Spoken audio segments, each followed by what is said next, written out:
Hi అండి. అందరికీ నమస్కారం. Welcome to my channel. ఈ వీడియోలో ఏపీ ప్రభుత్వ ఉద్యోగులకు సీఎం భారీ శుభవార్త, కీలక జీవో విడుదల. దీనికి సంబంధించిన పూర్తి వివరాలు వీడియోలో తెలుసుకుందాము. వీడియో అయితే ఎక్కడ గాని స్కిప్ చేయకుండా ఎండ్ వరకు చూసేయండి. అప్పుడే ఇన్ఫర్మేషన్ పూర్తిగా అర్థమవుతుంది.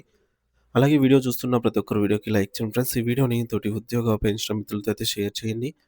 కొత్తగా మన ఛానల్ చూస్తున్నవారు ఇంకా ఎవరైనా సబ్స్క్రైబ్ చేసుకున్నట్లయితే వెంటనే మన ఛానల్‌ని సబ్స్క్రైబ్ చేసుకోండి. సో, దీని ద్వారా నేను చేసే లేటెస్ట్ వీడియోస్ అన్నీ మీ వరకు రీచ్ అవుతాయి. ఇక ఆలస్యం చేయకుండా వివరాల్లోకైతే వెళ్ళిపోదాము. ఫ్రెండ్స్ ఇక విషయానికొచ్చినట్లయితే ప్రభుత్వ ఉద్యోగులకు ముఖ్యంగా మహిళా ఉద్యోగులకు మరియు సింగిల్ పేరెంట్‌కి ఒక శుభవార్త.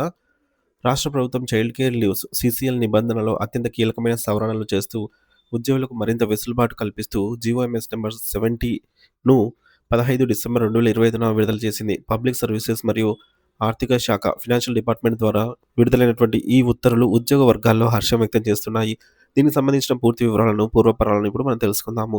అసలు ఈ చైల్డ్ కేర్ లీవ్స్ ప్రస్థానాన్ని మరియు గతంలో వచ్చినటువంటి జీవోలను ఒకసారి పరిశీలిస్తే మొదటగా 2016లో విడుదలైనటువంటి జీవో ఎంఎస్ నంబర్ 132 ద్వారా మహిళా ఉద్యోగులకు 60 రోజులు కేవలం 2 నెలల పాటు ఈ యొక్క చైల్డ్ కేర్ లీవ్‌లను మంజూరు చేశారు. ఆ తర్వాత కాలక్రమేణా మారుతున్న అవసరాల దృష్ట్యా 2022లో జీవో ఎంఎస్ నంబర్ 33 ద్వారా ఆ 60 రోజులను కాస్త ఏకంగా 180 రోజులకు క అంటే మనకు దాదాపుగా 6 నెలల వరకు కూడా పెంచడం జరిగిందనమాట.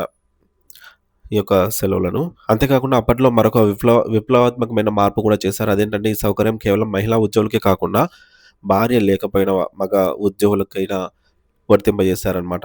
సో, మరి దీనిని కొనసాగింపుగా జీవోఎంఎస్ నంబర్ 99 మరియు 2004 మార్చిలో జీవోఎంఎస్ నంబర్ 36 కూడా విడుదలయ్యాయి. ఇప్పుడు తాజాగా డిసెంబర్ 15, 2025న వచ్చినటువంటి నంబర్ 70లో ఉన్నటువంటి అత్యంత ముఖ్యమైన మరియు సంతోషకరమైన అంశం ఏమిటంటే పిల్లల వయసుతో సంబంధం లేకుండా ఈ సెలవులను వాడుకునే వెసులుబాటు కల్పించడం. గతంలో ఈ సెలవు వాడుకోవాలంటే పిల్లలకు ఒక నిర్దిష్ట వయసు అంటే మైనర్‌గా ఉన్నప్పుడు మాత్రమే ఉండాలనే నిబంధన ఉండేది.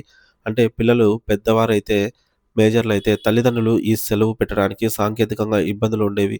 కానీ ప్రభుత్వం ఇప్పుడు ఆ అప్పర్ ఏజ్ లిమిట్ నిబంధనను పూర్తిగా తొలగించింది. దీనివల్ల ఉద్యోగి తన సర్వీస్ కాలంలో పిల్లలు ఏ వయస్సులో ఉన్నా వారి అవసరాల కోసం ఈ సెలవులను నిరభ్యంతరంగా వినియోగించుకోవచ్చు.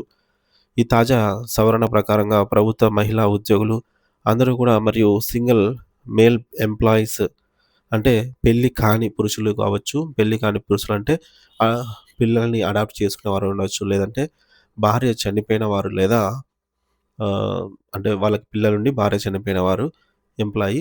లేదంటే చట్టపరంగా విడాకులు తీసుకొని విడివిడిగా ఉంటున్న పురుష ఉద్యోగులు వారి పిల్లలు ఉన్నట్లయితే ఎవరైనా సరే తమ పిల్లల బాగోగుల కోసం ఈ సెలవులను పొందవచ్చు.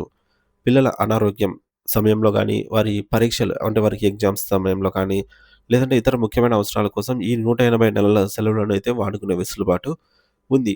అయితే ఈ సెలవులను వినియోగించుకోవడంలో కొన్ని నిబంధనలు కూడా పాటించాల్సి ఉంటుంది. మొత్తం 180 రోజుల సెలవులను గరిష్టంగా 10 దఫాలుగా, 10 విడతలుగా మాత్రమే వాడుకోవాలి. అంటే 10 కంటే తక్కువైనా వాడుకోవచ్చనమాట. కానీ 10 విడతలకు మించి వాడుకోకూడదనమాట. అంటే 180 రోజుల్లో 18 రోజులు, 18 రోజులు ఈ విధంగా 10 దఫాలుగా వాడుకోవచ్చు. 10 సార్లు 18 స్పెల్స్ అయితాయి కాబట్టి అట్లా వాడుకోవడానికి లేదు. 10 సార్లు వాడుకుంటేనే ఆడికి వ్యాలిడ్ అయిపోతుందనమాట. అంటే మీరు ఒకేసారిగా ఒక నెల, 2 నెలలు అట్లా తీసుకుంటా ఉంటే 10 దఫాలుగా అయిపోతాయి. సో, అంటే మీరు ఎన్ని రోజులు సెలవు పెట్టారనే దాంతో సంబంధం లేకుండా మీ సెలవులు పెట్టినట్టు అంటే ఎన్ని రోజులు మనం నెల రోజులైనా పెట్టొచ్చు, 2 నెలలు, 3 నెలలైనా సెలవు తీసుకోవచ్చు. కాకపోతే 10 దఫాలకు మించి సెలవులు పెట్టకూడదు. ఒకవేళ గతంలో పాత నిబంధనల ప్రకారంగా 60 రోజుల లిమిట్ ఉన్నప్పుడు మీరు కొన్నిసార్లు సెలవులు వాడుకొని ఉంటారు గదా! అప్పుడు గూడా ఎన్ని సందర్భాల్లో వాడుకున్నారు అనేది ఈ 10 సార్లు వాడుకునే దాంట్లో లెక్క ఏస్తారనమాట. దాన్ని దీంట్లో యాడ్ జేసి తీసేస్తారు. అప్పుడు మీరు అప్పట్లో 2 సార్లు వాడుకున్నారనుకోండి. 60 రోజులున్నప్పుడు 2 సార్లు వాడుకున్నారు. సో, ఇప్పుడు 8 సార్లు మాత్రమే వాడుకోవాల్సి ఉంటుంది. ఈ 8 సార్లలోనే మీరు మొత్తం కంప్లీట్ జేసేయాలి. మిగతా డేస్ అన్నీ గూడా.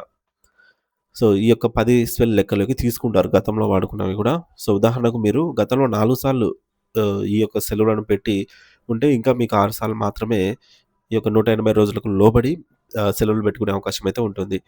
మరి ప్రభుత్వం తీసుకున్న ఈ నిర్ణయం వల్ల ఉద్యోగులు తమ సర్వీస్ మొత్తంలో ఎప్పుడైనా సరే పిల్లల వయసుతో నిమిత్తం లేకుండా వారి సంరక్షణ బాధ్యతలు నిర్వర్తించడానికి ఒక అద్భుతమైన అవకాశం లభించింది. ఈ యొక్క జీవోఎంఎస్ నంబర్ 70లో 6వ పేరాలో స్పష్టంగా పేర్కొన్నట్లుగా ఈ ఉత్తర్వులు జారీ అయిన తేదీ అంటే డిసెంబర్ 15, 2025 నుండే తక్షణమే అమల్లోకి వచ్చాయి.